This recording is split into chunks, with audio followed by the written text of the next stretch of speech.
Welcome to another awesome episode of Inside the Vault with Ash Cash. I'm excited about our next guest. Listen, our next guest is literally opening the doors for so many people.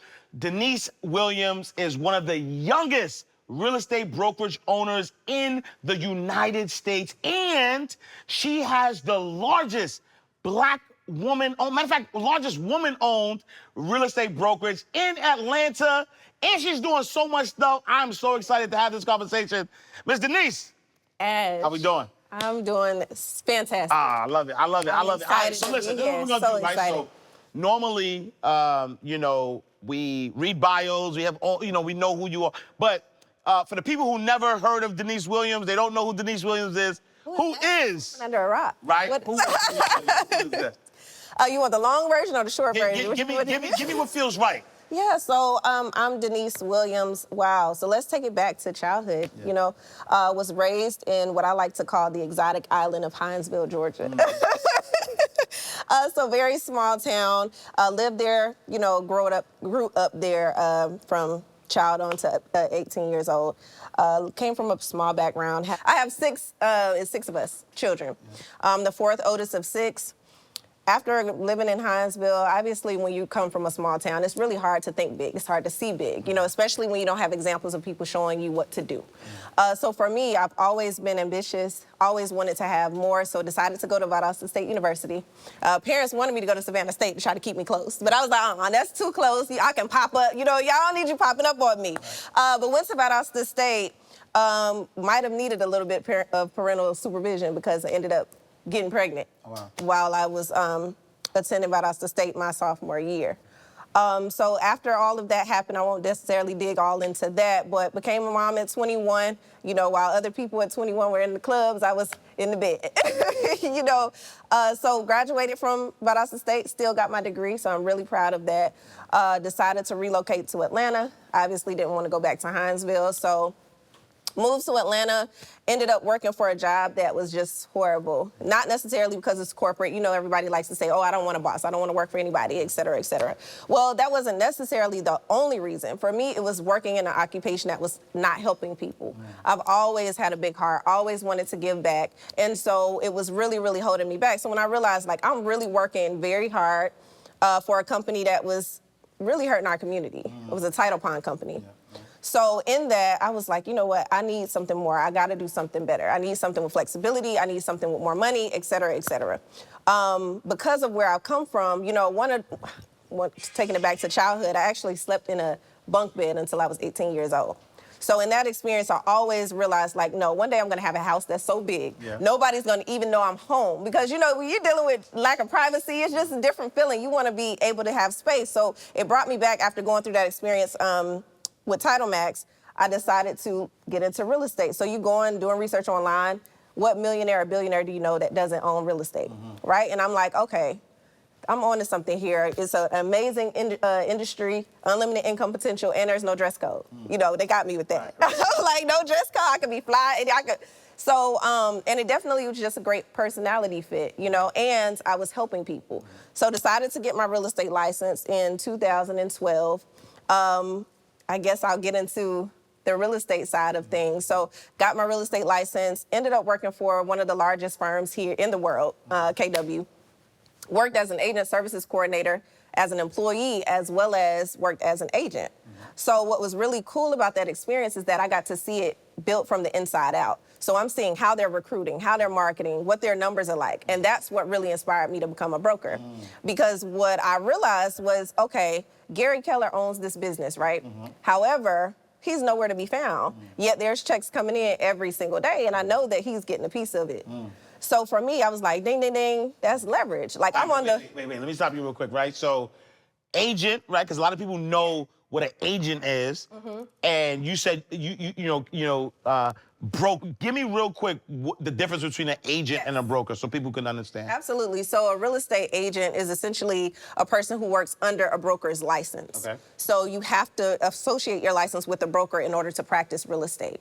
So just like you have a manager at work and you're an employee, it's essentially the same thing. You have a broker and then you're an employee of the broker. Got it. Not, you know, just for example purposes. Yeah. You're still your own boss, but independent contractor. Got it. Okay. And so you had Keller Williams as an agent. Yes. And you know you noticing David Keller? Gary Keller. Gary, my fault. Yeah. So, for me, I was like, okay, that's leverage. I definitely want to be in the broker seat so that I, too, can get overrides from what my agents produce. Because I don't want to, always have to drive people in my car, which is what a lot of people assume we do, which is so much more than that. But I want to also train people. So my heart and my passion is to truly, give and pour into others. Like, sales is cool. I've sold a ton of real estate. But for me, it's about how can I help the next person be successful. And so you can only really do that from a leadership position. So I was like, okay, I'm going to become a broker. That's what I want to do. I think that's going to be great. So like I said, seeing those commissions, seeing how he was getting overrides on everything and not being out in the field to do that really inspired me to move on to that seat. Wow. And so now talk to me about becoming a broker, right? And so now, young woman, black woman, Yes. decides, you know what, I want to start my own brokerage and hire other agents. Talk to me about that. Yeah. So the route that I took after, being in real estate, selling real estate and that sort of thing, what I ended up doing was actually working under another broker as an associate broker. So when I got my license, I decided to work under someone first because, mentorship is important. Yes. Really learning what to do before you go and do it on your own dime is so important. So really had a great experience as far as learning how to recruit directly, in that role. I was training agents. I was running the calendar. I was, literally that was like my baby. I treated it like it was my business because I was number 2 in the company. So having that experience showed me, okay, this is the flow. This is how you do things. But as you know, a lot of times when you really are truly a leader, when it's time to grow and it's time to move forward. So I did that for about 2 years. When I left the company, when I started at that company, there was about 8 agents on the roster. When I left, we were over 75. Wow. So really helping to grow and develop and build that business was a huge asset to being able to now start my own. Wow. So I started Williams & Co. 3 years ago. Nice. Going into our 4th year this year. And so 3 years ago, you start Williams & Co. And then now with over 50 agents. You are one. Shout out to my team. Yes. One of the largest. Yes. Black. Are you the largest? I am the largest. The largest. Yeah. Wow. How's that feel? Documented. It feels great. Yeah. It feels amazing to have individuals that really believe in your vision. Yes. Because, it's one thing to believe in it yourself, a lot of times, but when you start to see other people really believe in you and push you and, you know what I mean, see them become successful because of your leadership, that just does something to me. Yeah. It's just priceless. Yeah, no, I love that. And I want people to sort of understand and unpack a lot of what Denise is saying, right? Started out as an agent, yes. Learned the business, right? So now you're at this large conglomerate, Keller Williams, and you're learning the business, you're learning how things flow, and you're like, you know what? Right. I'm gonna get my brokerage license because I don't want to be only the employee, right? Because I only got 24 hours in a day. Absolutely. But how can I max out my 24 hours is by getting pieces of everybody else's 24 hours, right? So you say you want to be a boss, and then so you get a brokerage license. Yes. And instead of being your own boss immediately, you said, you know what, let me learn under another boss. You learned under that other boss as an associate broker, was able to grow the business, not on your dime, on somebody else's dime, grow it to get you the faith and to know that you can actually do it, and then say, you know what, I can do it, I'm gonna jump out and I'm gonna jump in there. Yes, absolutely. So I didn't get to take the Clubhouse approach, where folks jumping on Clubhouse and they experts overnight. Right. I really had to go through the steps. It's important because you have people really depending on you, and we're helping people, with $1 million purchases, so it's important that you know what you're doing. And I didn't want to just jump into something and not have all, my ducks in a row. Yeah, and so what would be the most important lesson you've learned as an entrepreneur, as a boss, right? Because it's one thing to be an entrepreneur where you are, you're building a business for yourself, right? For you and your family. But then there's another thing when you're an entrepreneur and there's other people you're responsible for. So talk about that for me. I think the biggest advice for me is to, you want to hire slow and you want to fire fast. Ooh. Big bar. I wanted to really give something that I feel like is going to help people. And that's why I had to take a second to think about it. Because For me, I've had experience. I could have 100 agents right now if I choose to. Yeah. But to me, it's about choosing the right people around you because they're still a part of you and part of your village. So you really want to associate yourself with people that are going to also want to win. Yeah. You know, so it's not just about, okay, making the most money. Like, you can make money by just continuing to hire people. Yeah. But you're going to be more stressed. You're going to be, you know, you're not going to feel fulfilled. You're going to be doing it for the money. Yeah. So for me, I want to hire people that I know that I can pour into, that I know are willing to help and willing to learn and also believe in me, and it's reciprocated. You know, you don't want to be associated with people that want to, you know, be a part of it just because it's cool or whatever, or come to take. So I really am selective with the individuals that I bring on my team. So if you're an entrepreneur, I would definitely say be very selective. Protect your energy, protect your business, protect your space, because a lot of people come on and want to attach to you for the wrong reasons. And so, you know, I've had to learn that the hard way because I've been burned several times, you know, by other people. Wow, wow. And I like that about protecting your energy because at the end of the day, energy is all we have. It's so important. Yeah, and then speaking of energy, what obstacles did you have to face, right? Black woman, young, right? Because you're a young Black woman. So like, you know, was it an easy sailing starting your own brokerage? Like, It obstacles? wasn't. No, it definitely wasn't, especially when, like, the brokerage that I worked for, he was a male. I didn't see any examples in the marketplace that looked like me, you know, that had my kind of personality, just kind of someone I could see myself in. I didn't have that necessarily with jumping out there. But for me, like I said, you know, going back to childhood, I've always been ambitious. And sometimes you just have to be the pioneer. Sometimes you have to just be like, you know what, I might make some mistakes. There's always going to be people that have more experience than me. There's always going to be people that have whatever the case may be, but I am the best in the business. You just have to take that mindset and you have to run with it, and you have to believe and trust in your skill set, the things that you can bring to others, and just go. Just really, really go with it, yeah. Yeah, no, I love that. I love that. And then so now, you know, let's talk about Rap Snacks, right? Chief Information Officer. Talk to me about that. So Rap Snacks is an amazing organization. Shout out to Wise, shout out to James, shout out to Master P, and Romeo. It's so exciting. This opportunity has like just given me so much life. You know, it's been over a year in the making as far as like when I made the initial reach out to them. So a lot of people just assume like big opportunities come to you because you got a plug or you got a family member that has helped you get on, or you know somebody that knew somebody. I didn't know anybody at this organization.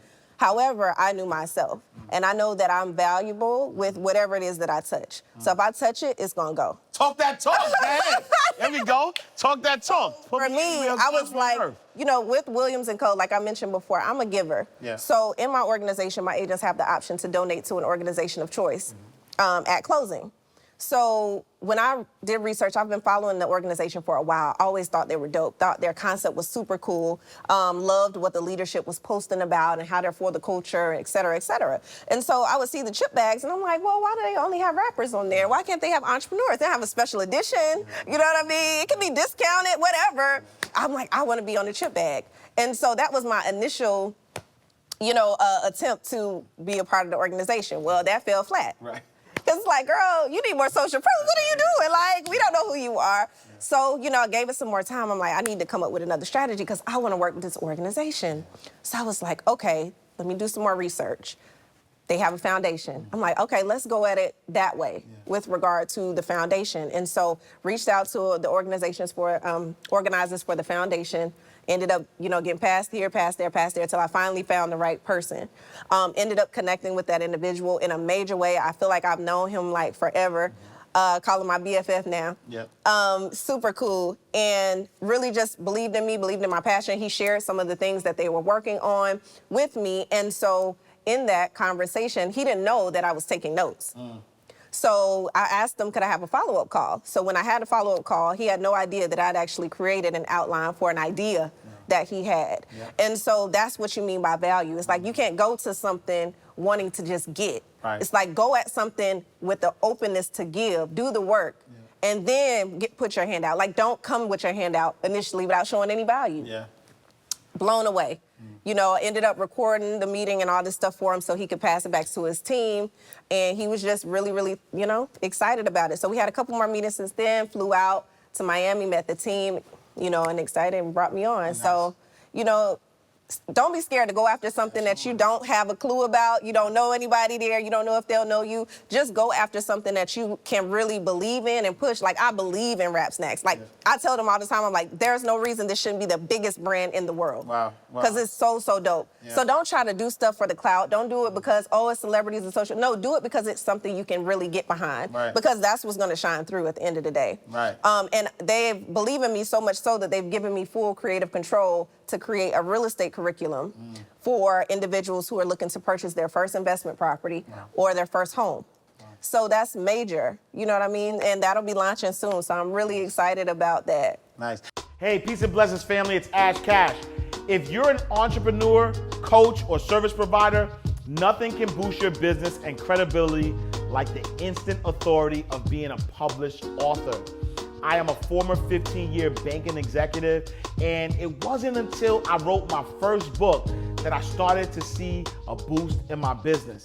Now, I've been an author for over 10 years. I've sold over 70,000 books, all independently. I have 4 bestsellers, and my books have been featured on every major media outlet you could think of, all without hiring a publicist.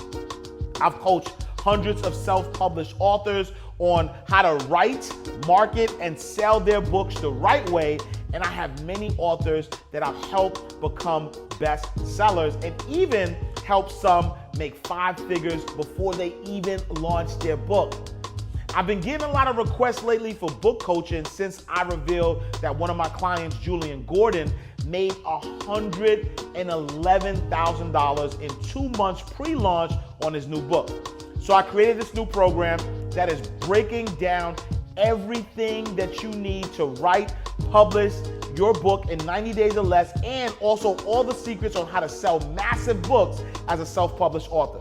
So go to incomefrombooks.com for more information, and for a limited time, you'll get 40% off the normal price, and you don't even need a discount code.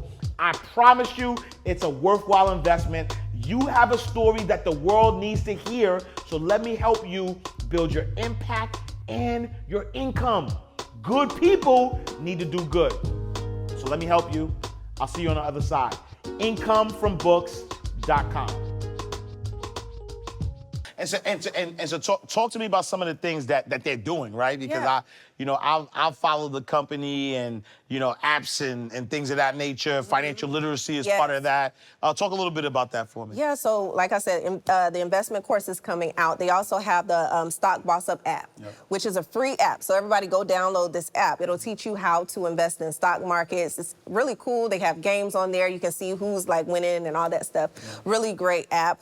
They also have Boss Up Banking, which they just launched this initiative, which is absolutely amazing. It's going to help people who are unbankable for traditional banks to get access to capital. I mean, who's doing that?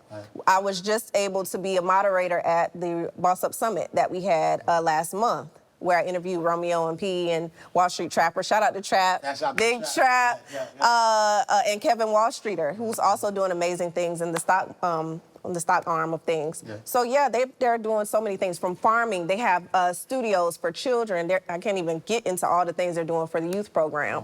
But products galore. So it's not just chips. It's noodles, it's fish fries, it's pancakes, it's cereal. So, our goal is to just take over grocery stores. Why not? You go into a grocery store and they have the Asian aisle or they have the Hispanic aisle, but they don't have a black aisle. They don't have, an aisle for our products. And so how do you do that, right? Because you're a broker, right? Largest, largest broker in Atlanta, woman run in Atlanta, owned in Atlanta. Chief information officer at Rap Snacks. You're a mother, right? And so you got parenting, and there was a quarantine. Talk a little bit about that, parenting during the quarantine. I think that you have to be okay with not having balance at certain stages of your life. Ooh, okay. I'm okay. Like right now, I'm off balance on the business side. So my business is heavier than my personal. I think a lot of times people try to make it 50-50 too soon. Yeah. I'm not able to relax right now. It's not my relax season, it's my boss up season. Oh, yeah. That's the season that I'm in life, and identifying that has allowed me to think about it differently. Yeah. So, you know, when you're thinking, oh, I'm working all the time, oh, I just got so much to do, that's the mindset that you're telling yourself. But for me, it's like, it energizes me. Like, I have so much going on. I have so much to do because guess what? I'm leveling up. I'm moving forward. I'm pushing things. I'm making things move. So it's all about perception and how you think about it. So you really have to check yourself with your mentality with regard to it, because one thing about it, and you have to also remind yourself of what you asked for. A lot of times we'll lay and pray and like, oh, I want to be like that person, to this person, but you're not willing to really do the work that it takes. So when I have all these different opportunities coming, and sometimes I may feel overwhelmed, I sit down, I breathe, and I say, you know what, thank you, God.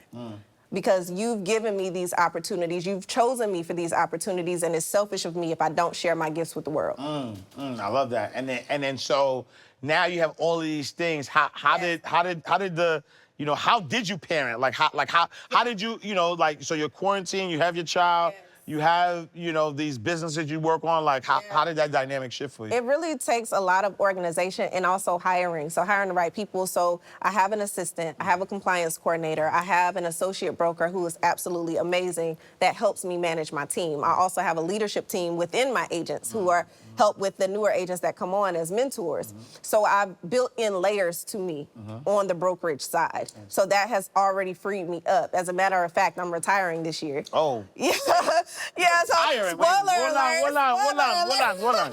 You're retiring. I'm retiring myself from my business this year. And what that means is I'm hiring a managing broker to manage the day-to-day. Wow. And my focus will be on marketing, branding, and building the networking and business side of it. So I'll really just be focused on marketing. So when I tell y'all going to be tired of seeing my ads, y'all going to be tired of seeing my photo shoots, because that's going to be my new full-time job. And I think that's the difference between a CEO and an owner. You can be a CEO, but by definition, a CEO is an employee of a business. Right. An owner oversees the CEO. Big bar, yeah. So if I call myself an owner, how can I really be an owner if I'm in the grind, if I'm in the hustle every day in my business? No, I'm working for Williams & Co. I don't like that. I want to own Williams & Co. And I want to check in whenever, you know, I'm saying I'm not on a resort somewhere. Right. I love it. And so now, you know, you have all these things. You know, you're doing all these different things. You know, we're I mean, some call it a pandemic, some call it a bandemic, some people, right? Yeah, definitely both. Right. And so what would you say to that entrepreneur, right? Or that person that has that side hustle, or that 9 to 5 and wants to side hustle, and they're trying to juggle it all. They can't figure it out. What advice would you have for that person? You have to really write things down and be very organized and intentional about your day. I think a lot of times we allow our day to run us, and we're not really running our day. And what I mean by that is actually knowing, what are you doing from 10 to 11? What are you doing from 12 to 1? You know, you have to know that and be intentional. If not, days are just gonna continue to pass you. You're never gonna really make that transition. So I would encourage you to even take time off from your full-time job and see how you do. See how you have time management. See if you actually work on your business. You know what I mean? Because if you're gonna call it a side hustle, you're already not even calling it a business. So your mindset is already wrong. You need to be looking at that like, okay, I have a full-time job and I have a business. If you're still talking about it as a hustle, it's like, I'll pick it up and put it down. I can't pick up and put down my business because it depends on me. I have to perform. And if you don't look at it that way, then you're never going to, nobody else is gonna respect it that way. So you have to stop playing with it. You have to really put in those key foundational steps, really treat it like it's something. And walk, talk, and breathe it. I love it. Yeah. I love it. All right. From broke to broker, how to turn your pain, pitfalls, and poverty mindset into profit, power, and prosperity. So I got a question for you. That's a powerful title. I got a question for you. Please. So who came up with this? I don't even know. That is powerful. How to turn your pain, pitfalls, and poverty mindset into profit, power, and prosperity. Yeah. Now, that's out to the book coach, right? So, you know, shout out to you. Special shout out to you. Yes. Oh my gosh. This book has been life changing. When I tell y'all, so his courses are amazing. I would not have gotten this book done without Ash Cash. He helped me not only come up with this amazing subtitle, but he also designed my book cover.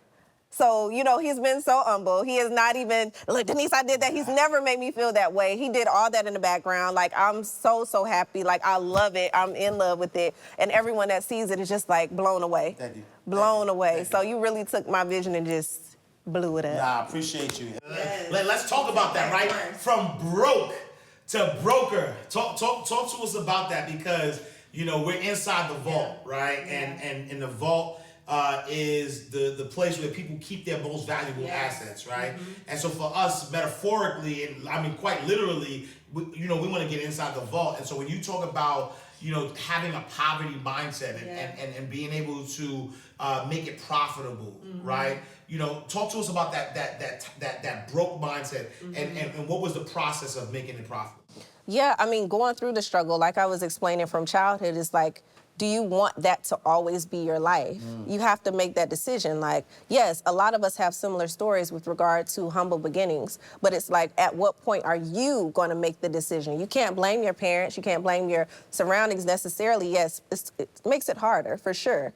But you have to make the decision that I'm not going to be broke. I'm not going to be broke in. I'm going to push forward. So for me, that's what it was all about. I think also having a son really helped me, you know, it hit home, because it's like, no, I don't want him to experience the things that I went through, you know, and I always wanted big, always wanted more. I've just always seen myself as better. And so when you say, you know, you always seen bigger, seen better, like where did that come from?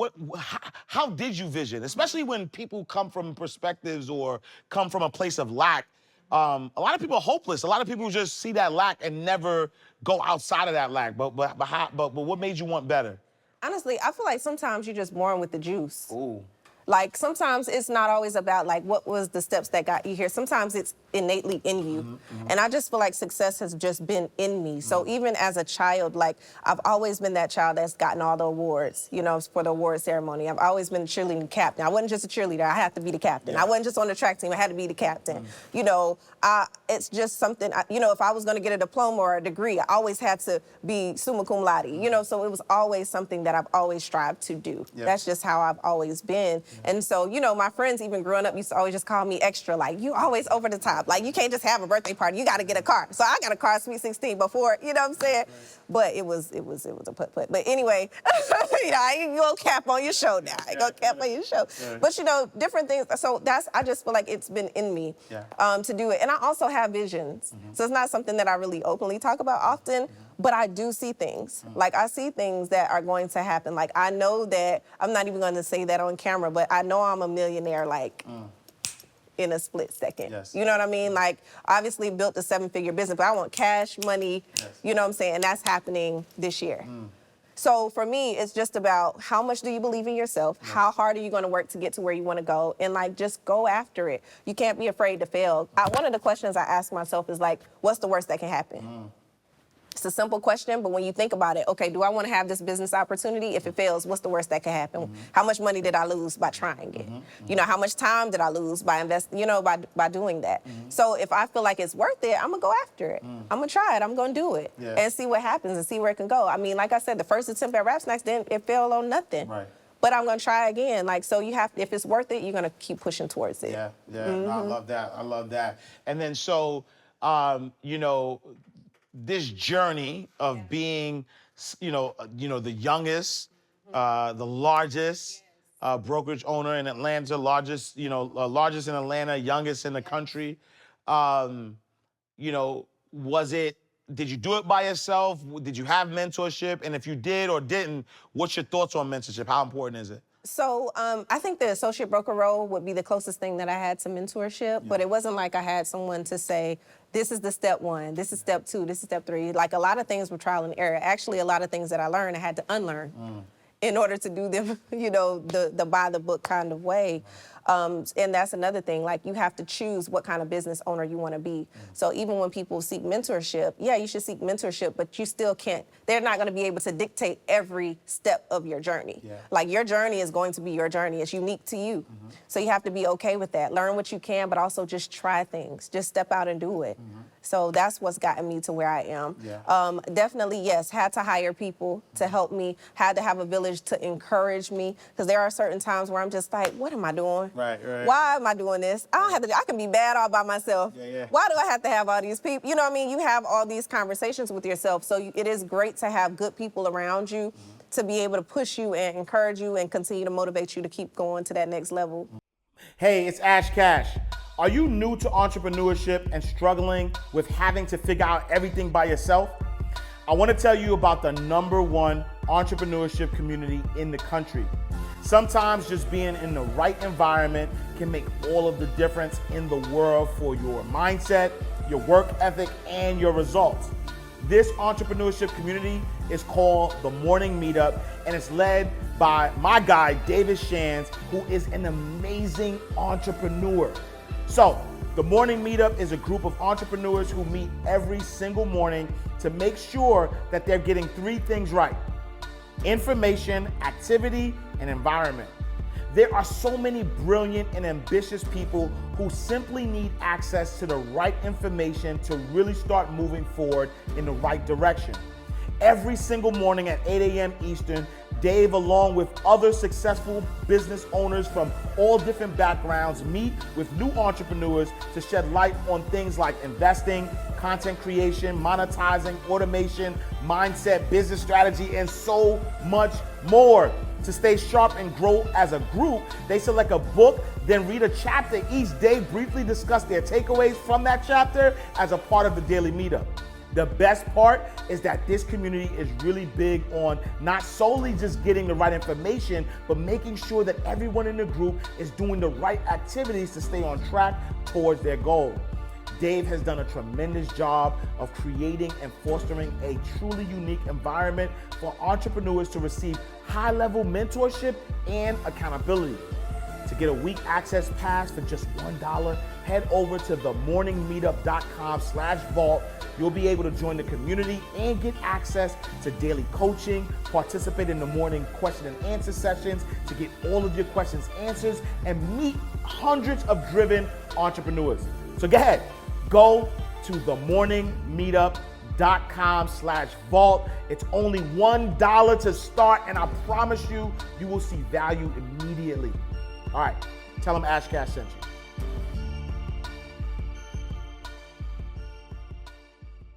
Let's switch gears a little bit, you know, as we think about, you know, as a real estate agent, as a broker, owning your brokerage.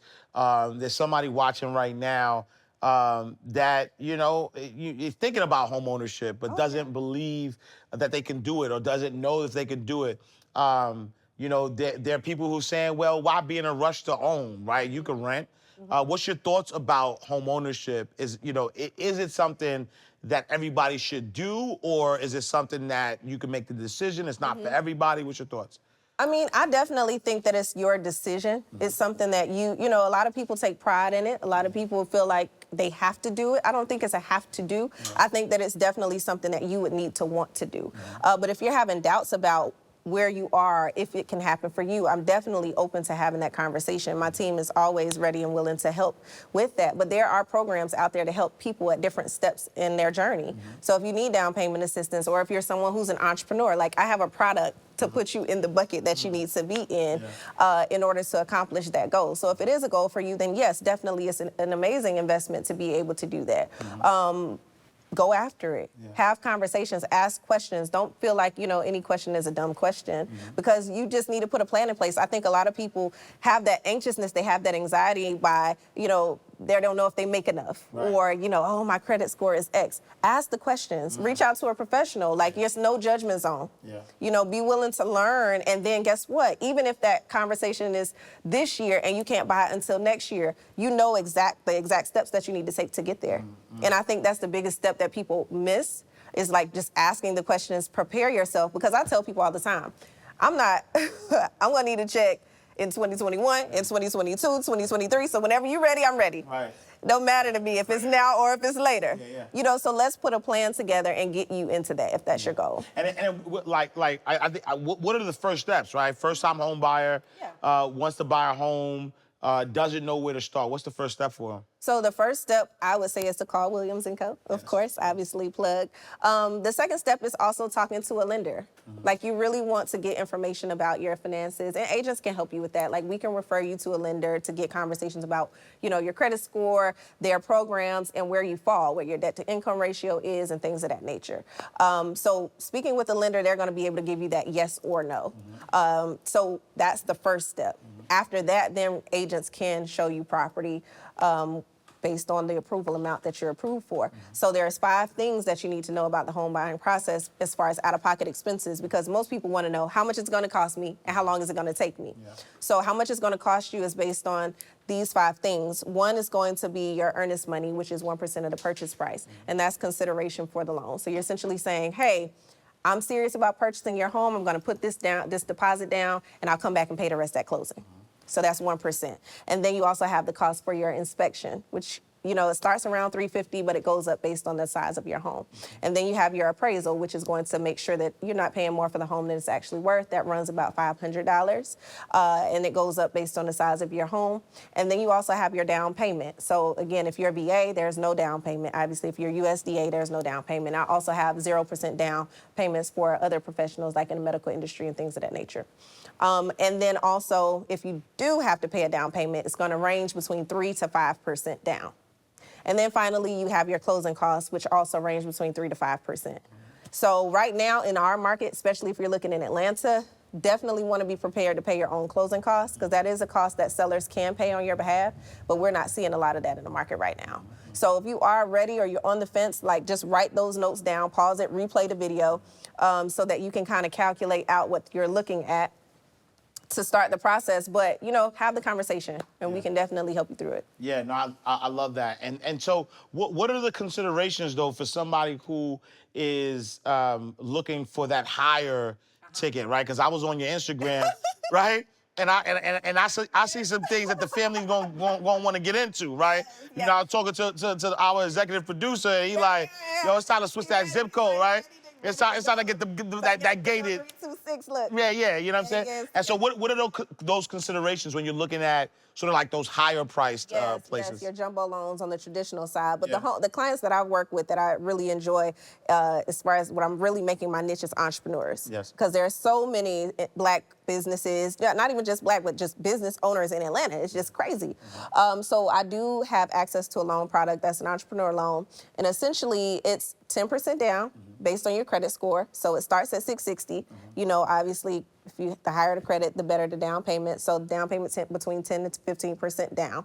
No tax returns. So super, super dope. So it's a bank statement program. Trappers, no, I'm playing. Look, they do accept Cash App. They accept cash. They accept cash deposits. D-boys. Look, you got to have a bank account. Yeah, I got it. No mattress money. Yes. But 12-month bank statements, they average out your income over those 12 months. Only deposits are what they look at. They don't care about your withdrawals. Interest rates range between 4.25% up to 6.25%. 30-year term, fixed loan, so you don't have to worry about it being an investor loan where it's short term or a balloon payment. No, it's literally a fixed loan. That you can also refi out. So obviously the interest rate is a little higher than where we are, but it's because there is no tax returns required.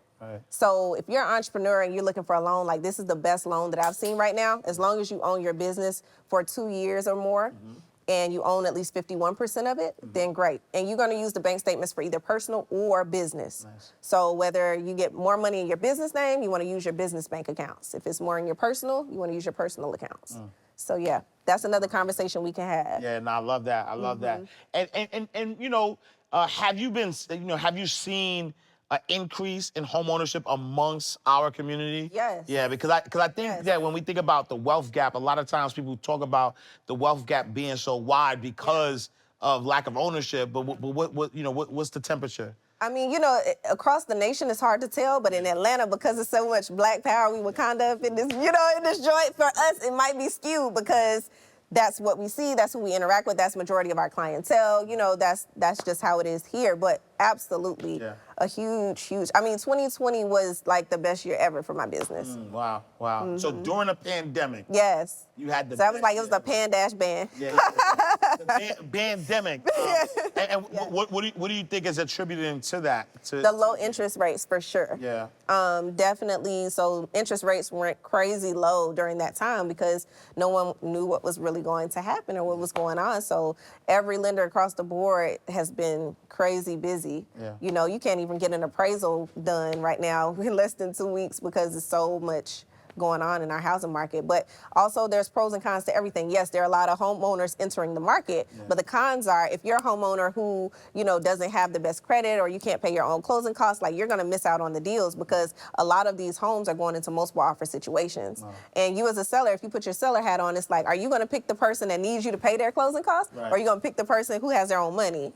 You know, and so they're really getting more specific about the types of approval letters that they'll want to accept. So conventional buyers are more attractive than FHA buyers.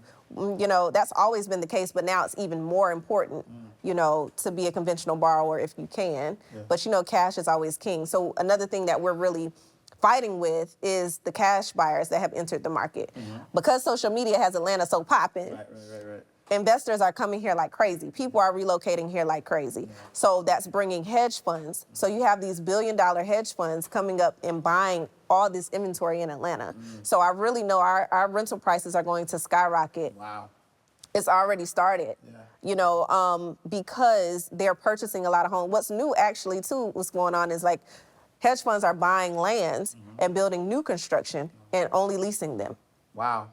So they're not even selling the properties, they're leasing the properties because it's so important to own here in Atlanta. Absolutely. So that's definitely a new trend in the market right now. Wow, wow. All right, and so now, you know, you're this big time brokerage owner. And looking back, right, everybody, you know, usually has something that if they knew, right, if you knew better, you do better. When you look at Denise Williams today, what advice would Denise give her 18-year-old self? I think don't be so hard on yourself. Like everything is going to work out how it's supposed to. The things that you're going through now at 18 is so important for where you're going to be at 33. So, you know, becoming a mother and all those things that I thought were going to break me down really have become things that have built me so much. Like being a mother empowers me so much. You know, on days that I'm down, I can look at him and say, you know what, it's all better now. You know, sometimes God just knows what you need. And that's just one of the examples, many of the many examples of trials that I've been through. But yeah, just keep going, keep pressing, and everything is going to work out. And the money will come. You know, I've been wanting to be rich forever. I'm like, Lord, when is it going to happen? So yeah, just patience, being patient, going through the process, and it'll work out. And so when we think about the money, when we think about the things, you know, you wanting to be rich forever, with all of the money that you've made so far, what would you say is the most extravagant thing you've done with money? The most extravagant thing I've done with money? Probably flying my family. This is just the first thing that comes to head. And it was also just very fulfilling for me. Flying my whole, like, family to Aruba. And spending almost a week there. My son said, hey, you know, I'm like, what do you want to do for your birthday? And he's like, you know, most 12-year-olds want to play with toys or something, you know, well, I guess not nowadays, they want a new phone. I was preparing for the PlayStation. I thought that was going to be the thing he wanted. But he said, I want to go out of the country. And so for me, it was at 12. Like he has yes. That's why he said, yes, that's the one to go to Japan now. So he said, yes, I want to go out of the country. And he's been out of the country before, but it was just a different kind of tone. He's like, this is what I want to do. Like it made me so happy that I was able to just make that happen versus it being like, oh, boy, you want that? I ain't doing that. You know, think about how our parents would have reacted to that. So, you know, not only to take him, but to take multiple people and pay for it and it be covered and not blink or not feel like, you know, oh, what I'm gonna do when I get back? I gotta hustle when you know what I mean? So that was just also very fulfilling for me to be able to do that because it's all strides. I'm like, I know her home is next, you know what I'm saying? So it's just being able to be helpful and give back to my family is so great for me. I love that, I love that. And so in that vein, what would you say is the most impactful thing you've done with money? Most impactful. I really think the foundation and being able to give back at foundations at closing has been the most impactful. You know, one of the organizations that I participate with is called Get Real, Get Healed. And that's an organization that helps women who have dealt with sex trafficking, drug abuse, et cetera, et cetera. So to be able to, and this lady was just, you know, she was walking, handing out Bibles and doing things herself from her own merit and really digging in her own pockets to try to help all these people. You can't really, you know, have a successful nonprofit by doing that. So because of our efforts and because of our giving, like, it's completely been able to help her to do more and to help more people. And I get calls from her, or I'll get pictures from her with her. I'm about to cry. Get pictures from her of things that she's been able to do based on our contributions to her organization. Wow. And so to me, that's been the most impactful. Wow. And why is giving back important? It seems like it's important to you. Because you have to remember, always remember where you come from, and you have to help others. You know what I mean? Always give to, and also because of probably my background as well. My mom is a giver as well. Yeah. But it's important because that's how we continue to move things forward. You know, we're not going to be here forever. Yeah. So we can't take all this money with us. Yeah. So why not just help the next person? Help the next person. Yeah. Like, all right. So you know, I know you've built a 7-figure business, right? $1 million this year in your bank account. cash money. Cash money. What's the first purchase you're making once you become a millionaire? The first purchase that I'm making. I think I want to buy a warehouse. A warehouse. Yes. Okay. I think what people need to think about is not just thinking about owning real estate to flip a property. You have to think about owning commercial real estate. So one of my passions is also e-commerce. Yes. And so if you think about all the billions that e-commerce does and even has accelerated because of the pandemic, where are they going to store all this inventory? You know what I mean? So why are people only focused on, okay, how many houses can I own? How many houses can I flip? Why aren't we commercial landlords? I want to be a commercial landlord. I don't want to just own residential real estate. Yeah. You know, those are longer term leases. Yeah. You know what I mean? You have a residential house and you have a lease for a year. You have a commercial property, you have leases for 10 years, for 20 years, or on the land that the building is on forever. So I wanna purchase a warehouse. And I love that. Where does your sense of hustle come from, though? Right? My sense of hustle? Yeah, you got a different sense of hustle. Where does that come from? I think just not wanting to go back. Yeah. You know, to what I've seen and what I've experienced, sharing clothes and not having food or being hungry. Like, I don't want to have to ever experience those things again. Yeah. And I think we have to normalize luxury. You know what I mean? I think a lot of times we just get so caught up in like, oh, you know what I'm saying? I came from X, Y, and Z, and like, you have to stay there, or our culture sometimes makes you dim your light a little bit. Yeah. And I'm just like, no, like, I'm going after everything that I want because I deserve it. That's it. No, I love that. I love that. And then so, what would you say is the best financial advice you've ever received? I think my best financial advice came from like an Instagram post one time. Yeah. And it was basically someone talking about if your bank account doesn't motivate you, then nothing else can. Ooh.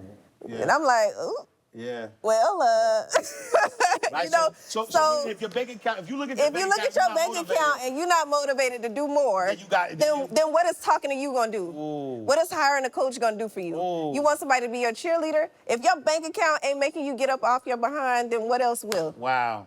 So when I saw that, it was instantly life-changing for me. Wow. Wow. Yeah. Wow. Wow. And you know what? I do want to go back to real estate for a second. Okay. Because you know, Atlanta's Wakanda, right? A lot of movers and shakers, a lot of big things are happening here. You know, to your point earlier about you know, hedge funds buying up the lands, building up houses so that way they're not selling them, they're leasing them, they're holding on to that land. You know, people are moving here in droves. Yeah. But if you don't have the money to afford Atlanta, because Atlanta is almost feeling like up top, right? Yes. You know, where are the places that you can still kind of get the bang for your buck outside of Atlanta, if that's still around, you know?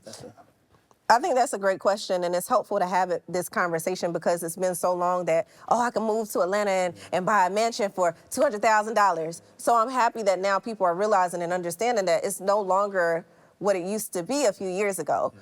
So if you're looking to be inside the perimeter, you're gonna look to, you need to have 400 plus. To be comfortable and have a nice home inside the perimeter. So for people that want a bang for their buck, or they're in, under a $300,000 price point, you're gonna have to be comfortable with not being close to the city. You just have to be okay with being that 30, 45-minute drive right now. Like, you're gonna be pushed to the McDonald's, and even McDonald's is coming up. I literally under contract now on a $1.8 million house in McDonald's. So you can't really sleep on the south side either. But I would say, anywhere outside of the city, about 30 to 35 minutes is going to still keep you under that 300 price point. Okay. Yeah, so being open to that. Also, not necessarily, and if you do want to be inside the perimeter, be open to not necessarily having a large house. Being open. So I have conversations with individuals who are like, oh, I don't want a townhome, I don't want this. But it's like, but your budget's in townhome prices. Right. So being open to different inventory than you might have had your mind set on, and being okay with finding a property that you may have to do some work to. So looking into loans such as a 203K loan. I know COVID has kind of hurt that loan program a little bit. What is that? What is a 203K? So a 203K loan is essentially a first-time home buyer or a homeowner's investor loan, essentially. So what you're able to do is you purchase a property that needs some work done to it, and they build in the rehab budget within your loan. Ooh, nice. So now you obviously have to be approved for both as far as purchase price plus renovation budget in order to pull it off. But it's definitely a helpful loan for people that want to be close to the city and don't mind having some work done to the property to really bring it up. That's another option, or workaround rather, to being close to the city and not having to be on the outskirts. Oh, no, I love that. I love that. All right, cool. Let's do a lightning round. Okay. So, we are inside the vault. Inside the vault. And so what we do in our lightning round, we take bank terms, we flip those terms so that they can mean what we want them to mean. Oh, right? gosh. And so our first term is deposit slip, right? And so deposit slip usually means, when you go into the bank, you fill out your deposit slip, you're making a deposit inside of the bank. But for us, deposit slip is a slip up, right? It's a money slip up, right? A time where you messed up with money, or you had a money mishap. What would you say is your biggest deposit slip? Woo. I done lost money so many times. I think believing in partnerships and paying for things prior to doing my due diligence. Oh, okay. So you lose money because you're paying a person to do a job, to do a service, because you're listening to what their mouth is saying, but you didn't do the due diligence on calling references, seeing how they really work. Just doing that due diligence has cost me a lot of money. Just being too excited, but not actually really checking all the boxes that need to be checked before you bring someone into your circle. Got it. Second term, interest rate, right? And so interest rate is usually the money that you pay for a loan, or money that's paid to you when you lend somebody something. But for us, interest rate is really the interest rate of what you're doing right now. Tapping into that why.